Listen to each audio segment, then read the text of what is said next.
어떻게 어떻게 뒤로 다 앉기로 작정을 했나? 어떻게 앞에가? 저 뒤에 계신 분들 다 앞으로 좀 나오세요. 시작하기 전에 한 저 뒤에 있는 사람 한 9칸씩만 앞으로 나오세요. 9칸. 우리가 제가 지난 주일날인가 좀 앞으로 좀 앉자고 그랬는데 너무 다 뒤로 왔네요. 예, 지금 빨리 움직이세요. 지금.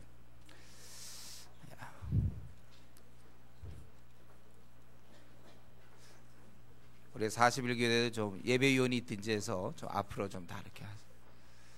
너무 다 뒤로. 예. 그래서 이제 좀 있으면 계속 또 늦게 오는 사람들이 이렇게 앉으면 이 앞에가 다 비워놓으면 이렇게 됩니다. 자, 우리 오늘 4장이죠. 14장. 14장. 지혜 있는 자의 삶이 지금 계속, 여러분 이제 계속 끝까지 거의 끝부분까지 계속 지혜 있는 자 의인의 삶을 들으니까 이걸 다 외울 수도 없고 이 중에 자기가 해당되는 거 있으면 잠깐 빨리빨리 마음을 정하고 그렇게 하면 좋겠어요. 지혜로운 자인데 특별히 지혜로운 여인, 그래서 뭐 특별히 뭐 남자랑 뭐 생각해가지고 특별히 어떤 여인 이런 거보다는 보통 집을 생각할 때 여인이 이제 잘 이렇게 집을 잘 관리하고 집을 이끌어 나간다 이런 뜻으로 지혜로운 여인은 자기 집을 세운다. 자기 집을 세우되 그것을 허로 얼마나 제대로 살림살이 잘 못하고 이래갖고 집안을 아주 이렇게 망조가 드는 이제 그런 경우도 있다는 거예요. 지혜로운 자들은 이렇게 하고 그는 또 우리 그 의인의 삶, 지혜로운 자의 삶은 여호와를 경멸하지 않는 거죠. 그 정직하여 여호와를 경외하는 거고 정직하지 않은 자는 결국 하나님을 경멸하는 거예요. 또 입술을 우리가 보존하고 이런 지금 우리 계속해서 입 조심하는 얘기 많이 했죠. 그러니까 괜히 지혜롭지 못한 자는 자기가 매를 자청하는 거예요. 그렇게 자기가 얘기해서 결국 당하는 거예요. 또 이런 지혜 있는 자는 그 소가 없으면 구유는 이 깨끗함을 중시하지만 또 유익도 고려하는, 항상 하나만 생각하는 게 아니라 두 가지를 같이 생각하는 그러한 지혜가 있는 것이고, 또 이 의인인 그런 사람들은 거짓말을 아니한다. 그리고 거짓 증인은 거짓말을 뱉느니라. 여기서 지금 자꾸 이렇게 오늘 우리 어제 그제 계속 보면 이 잠언을 보면 거짓말에 대한 얘기가 많이 나오는데 결국 이제 거짓말이라는 것은 인격의 완성 아닙니까? 그가 이제 뭘 여러 가지 삶을 살아서 결과적으로 그의 입술에서 뭐가 나오는가? 그게 이제 거짓말이라는 것은 총체적으로 그가 잘못됐다는 것이죠. 인격 전체가 문제가 되는 거예요. 그것은 2절에 있는 것처럼 결국은 거짓말의 문제는 하나님을 경멸하는 거거든요. 하나님이 보고 계시는데, 그러니까 하나님에 대한 의식이 없을 때 거짓말이 가능하지, 하나님이 계신다고 생각해보세요. 나를 보고 있다는데 어떻게 거짓말할 수 있습니까? 그리고 거만한 자는 지혜를 구해야 돼. 이 거짓말과 이 거만함, 이 교만함, 이건 같이 가는 것입니다. 우리 지난번 이미 했죠. 6장에서 하나님이 아주 대표적으로 싫어하는 게 두 가지라면 6장 그 16절에 여호와께서 미워하시는 것 곧 그의 마음에 싫어하는 것이 예일 것까지니 곧 교만과 교만한 눈과 거짓된 혀, 그리고 이제 피를 흘리는 손, 뭐 이렇게 나오는데, 여러분 절대로 제가 이전부터 부탁했던 거지만 딴 건 해도 괜찮지만 해도 안 되지만 물론 교만은 해서 안 된다 그랬어요. 교만은 자체에서 나오는 힘이 있어요. 교만은 자기가 딱딱 뭐 사회적으로 알려지고 뭐 승진을 하고 또 PhD고 뭐 좀 어떤 자기가 나름대로 괜찮은 조건이다 할 때 사람들은 교만해져요. 그렇기 때문에 교만은 하나님을 대항하는 경우가 있거든. 그래서 제가 신앙 없는 애들이 명문대들 하면 안 된다고 그랬죠. 들어가는 순간 걔는 자기가 이제 세상의 그 명문대라는 인정 때문에 감히 하나님을 대적. 사실 아무것도 아닌데 온 열방을 그저 물통에 물 한 방울로 보시는 하나님 앞에 자기가 뭘 세울 게 있다고 교만해서 하나님을 이렇게. 그래서 이 교만하면 안 되고 또 한 가지가 이제 이 거짓말하면 안 돼서 여기 보면 5절 6절 이것은 하나님 앞에서 우리가 항상 기억해야 될 것입니다. 거짓말하지 아니하고 또 우리가 교만하면 이거 다 하나님을 의식하지 않을 때 교만할 수 있어요. 그래서 이 교만한 자들의 특징은 잘 이렇게 안 받아들인다는 거예요. 근데 정말 지혜로운 자들은 좋은 것들을 교만한 자들은 뭐 들을 거 뭐 있느냐, 뭐 배울 게 뭐 있느냐, 뭐 PBS에서 무슨 도움 되겠냐, 뭐 자기 스스로 괜히 막 그러는, 배울 게 얼마나 많은데도 뭐 배울 거 없다, 뭐 이런 식이죠. 그런 데 비해서 이 의인들은 지식 얻기가 쉬우니라. 항상 겸손해 있기 때문에 어느 것이든지 배우려고 그런 아이당초 그런 마음으로 안 갖는다는 거예요.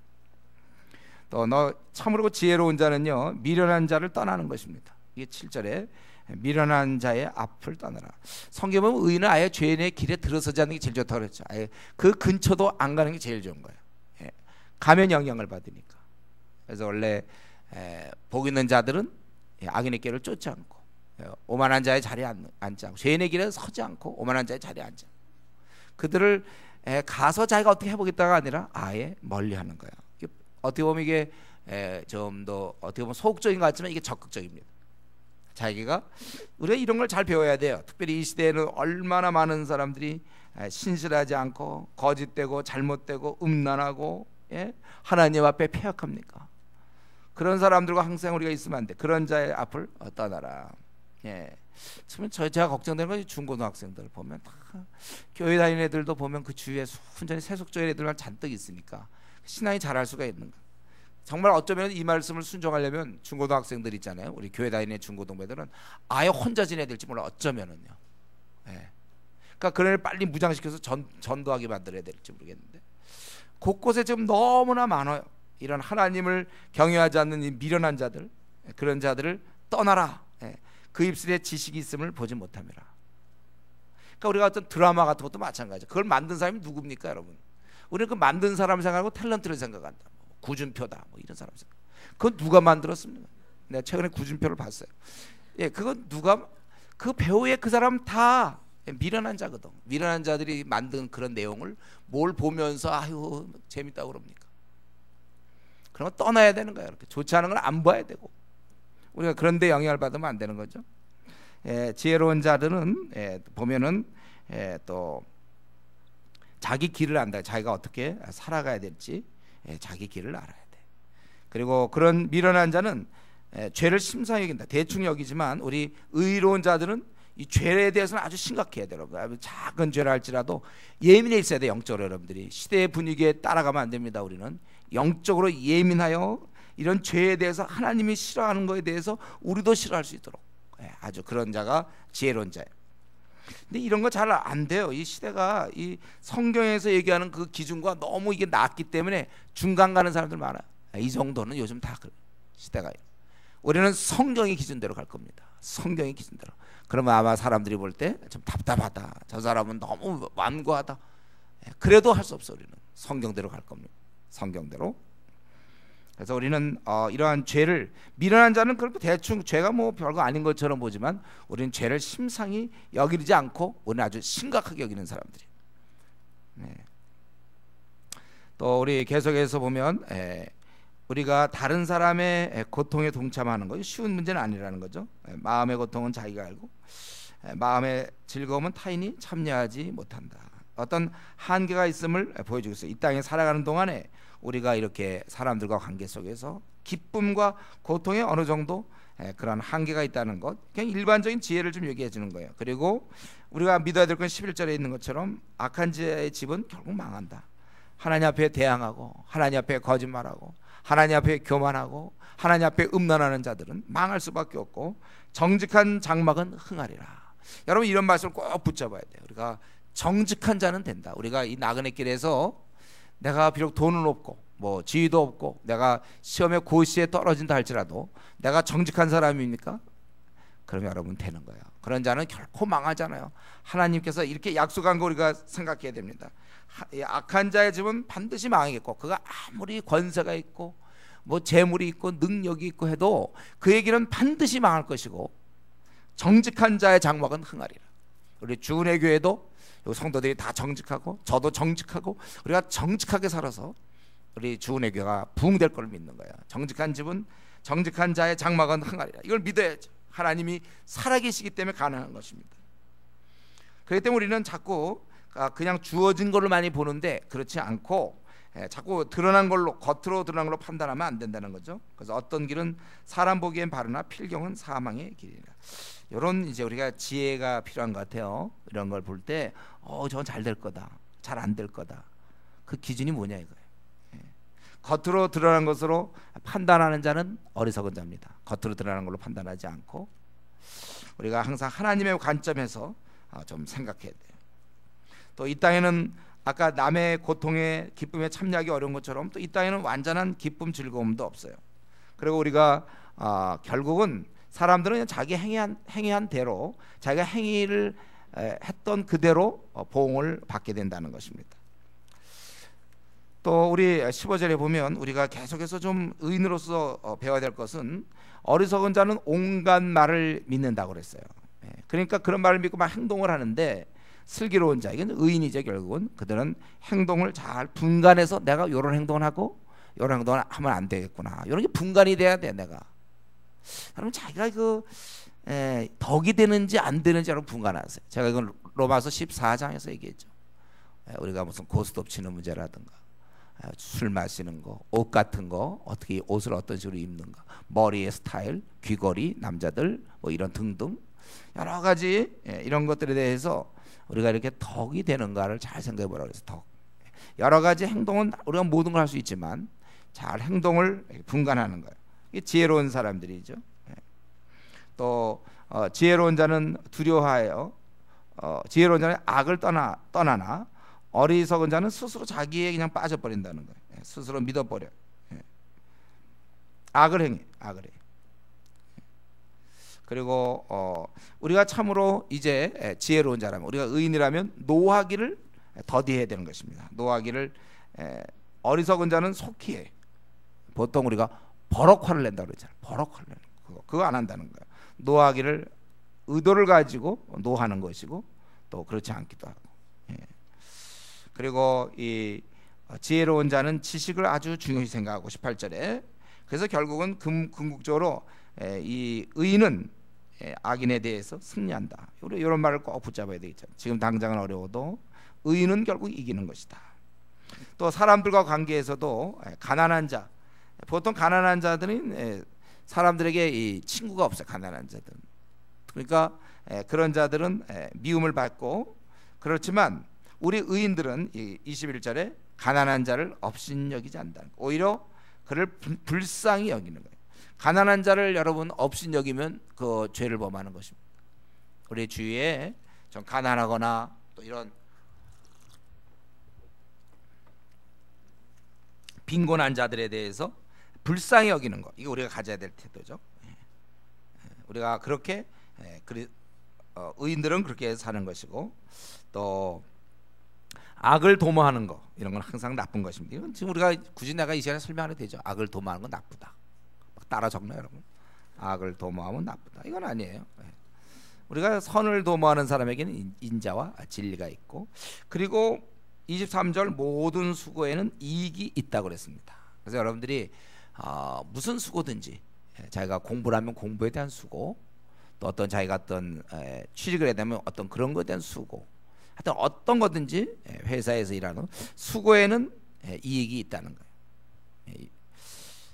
우리는 주 안에서의 수고가 헛되지 않는다 그랬죠. 고린도전서 15장에 이런 주 안에서의 수고가 헛되지 않습니다. 12장 고린도서 우리 15장에 모든 수고에는 이익이 있다. 그래서 여러분들이 나름대로 조장으로서 열심히 뛰면 그 조언들이 잘 되는 것이고, 자기가 그냥 대충 하면 반드시 그건 드러나기 마련이에요. 앞으로 우리는 이제 제가 생각할 때 여러분들이 다 이제 지금은 이렇지만 앞으로 모두가 다 조장, 여기 있는 사람 제가 보기에 다 조장이 될 거 아닙니까? 조장도 이제 보통 조장이 될 게 아니에요, 여러분들이. 우리 교회가 이제 앞으로 한 5천 명 규모라고 생각해 보세요. 여러분들이 뭐가 될까요? 조장장쯤 될 거 아니에요. 여러분들이 한 100명씩 혹은 200명씩 맡게 될 거예요, 그렇죠? 알고들 있죠, 그렇죠? 그 정도는 좀 생각들 하고 있는 거죠. 네. 그럴 때 내가 어떻게 뛰느냐에 따라서 100명, 200명을 어떻게 뛰느냐에 따라서 열매가 있기 마련인 거죠. 제가 늘 얘기하지만 열매는 열정의 아래에 있다고 그랬어요. 제가 이건 평생 이제 지금까지 사역하면서 깨달은 건데, 항상 보면 열매는 누가 맺나 보면 열정, 미친 사람들한테 같은 애 미쳐야 돼. 제가 이전에 외대를 도울 때는요, 외대 이제 한 3명 이렇게 2-3명 시작해가지고 나중에 5-60명 될 때 보면 그중에 한 90%가 다 거듭난 사람들이에요. 이 모임을 통해서 제가 한 짧은 시간에 한 1년 안에 이렇게 됐는데, 근데 그 외대 이제 그 모임을 그렇게 섬길 때 보면, 내 얘기를 해서 참 그러네. 얘기하다 보니까 내 얘기를 하게 됐네. 제가 어느 정도였냐면 입만 이렇게 열잖아. 입을 열면 외대 이렇게 나와. 나도 놀랬어. 내가 뭘 하다 보면 외대 이렇게 돼. 그냥 늘 외대, 그냥 밤낮 기도하면서 외대니까 그냥 입을 열면 외대가 되는 거예요. 저는 그때 사실은 대학원 다니고 파트타임이었거든요. 정말 시간 없을 때 제가 2대학, 3대학을 도우면서도 외대가 그렇게 부응했던 것은 제가 미쳤거든. 외대. 그냥 항상 입만 열면 외대. 한동안 갔어요. 그거. 그래서 군대 가서도 밤낮 울면서 보고 싶어가지고 우리 외대 형제자매들 얼마나 귀하고 사랑스러운지. 예, 모든 그 수고에는 이 열매가 있는 거예요. 이익이 있다는 거, 열매가 있는 거죠. 우리가 그걸 아셔야 돼요. 여러분들이 자기가 직장에 들어가서 우리는 제가 생각할 때 우리 교회 성도들은 직장에서 다 모임이라고 하면 지금 좀 만들었거나 지금 거의 만드는 중이어야 됩니다. 여러분들이 모임을 만드는 우리가 저 BBB 모임보다 제가 BBB 가서 이번에 가서 느끼는 것도 마찬가지인데 그들 굉장히 열정이 있어요. 우리 교회 성도들도 더 열정이 있거든요. 근데 그게 너무 교회 안으로 쏟아지나 염려가 돼요. 여러분의 직장에서 혹은 학교에서 모임을 만드셔야 돼요. 신회를 조직해야지 그냥 그런 거 안 하고 있으면 안 됩니다. 조직해서 그걸 이끌어 가야 돼요. 저는 우리 교회가 지금 한 100여 명이 지금 직장 생활하고 있는데 다 그럼 100여 개의 모임들이 생겼으면 좋겠어요. 근데 어떻게든 크든 작든 모임을 만들고 이끌어 가야 됩니다. 다 그런 수고가 있어야 돼요. 다만 이런 거 아무 그런 유익이 없는 게 이제 말로 하는 거. 말로 때우는 사람들 있잖아요. 말로는 다 돼. 실제 내용은 없지만 이런 입술의 말은 궁핍을 이룰 뿐이라.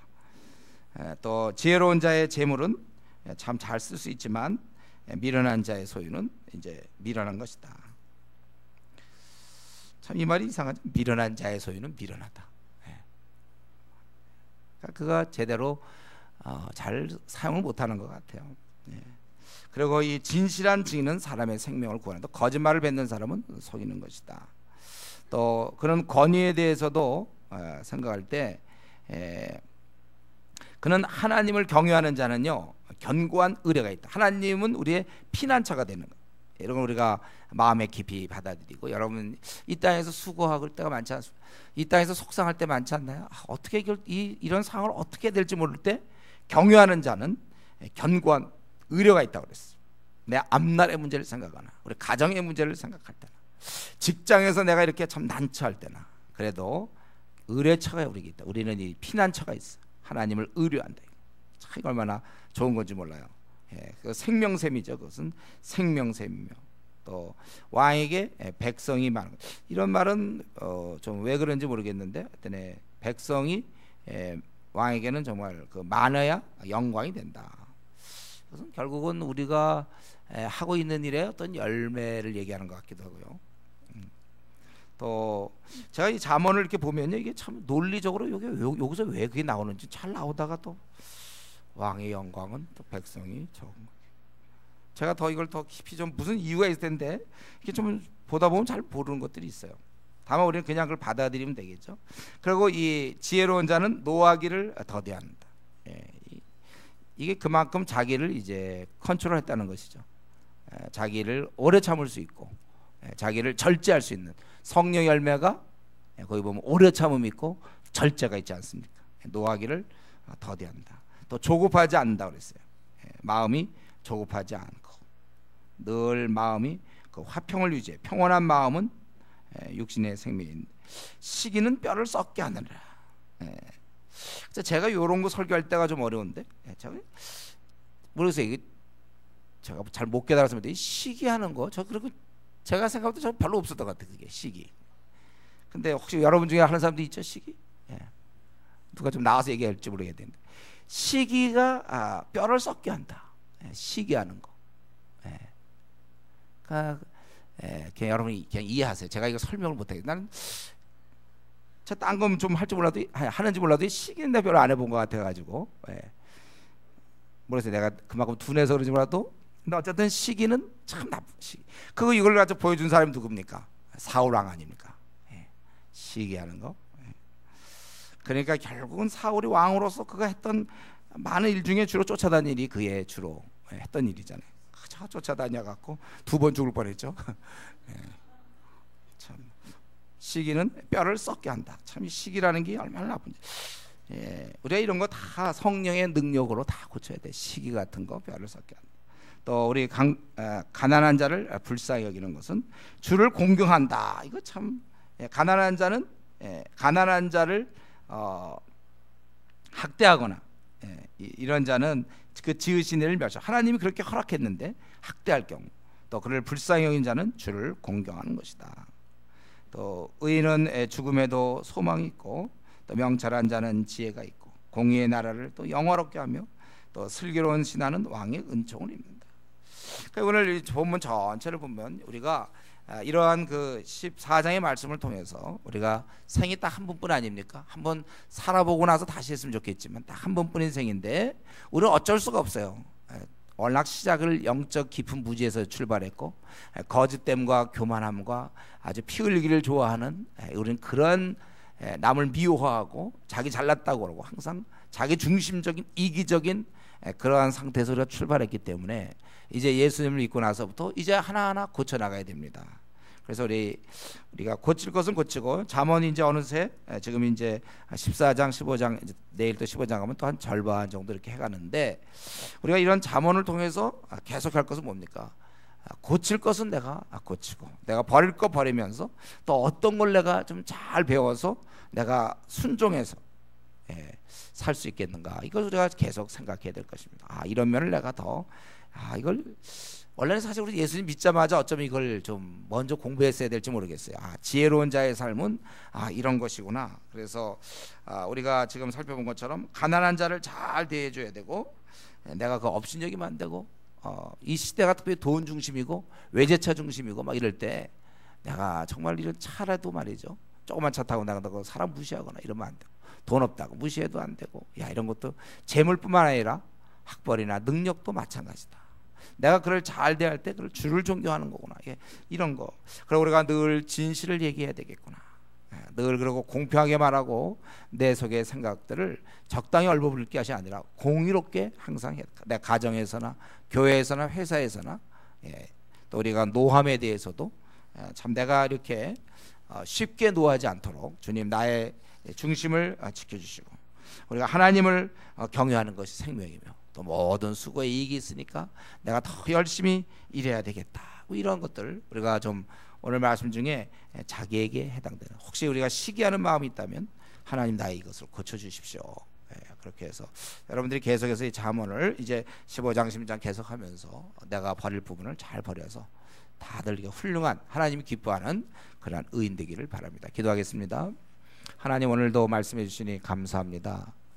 여전히 저희들은 세상의 가치 속에 파묻혀 있어서 하늘의 이 기이한 진리들을 잘 깨닫지 못할 때가 많사온데, 오늘 이렇게 또 말씀을 주시었고 또 계속해서 우리가 잠언 말씀을 통하여 하나님의 그런 법칙을 배우기 원합니다. 우리가 고쳐야 될 것을 주님 고치게 하시고 버릴 것 버리게 하시며, 오늘 말씀을 통해서도 우리가 아버지 하나님 새롭게 해야 될 부분이 있으면 이 기도 시간을 통하여 주님 저희들이 새로워지게 하여 주시고 깨닫게 하여 주시옵기를 원합니다. 이렇게 계속 주님 이렇게 기도할 수 있게 하시니 감사합니다. 이제 절반이 넘어가는데 아버지 하나님, 우리 더 열심히 기도하게 하시고 또 하나님의 응답을 사모하며 또 하나님의 임재를 사모하며 계속해 기도해 나갈 수 있도록 도와주시옵소서. 감사하며 예수님의 이름으로 기도드리옵나이다. 아멘.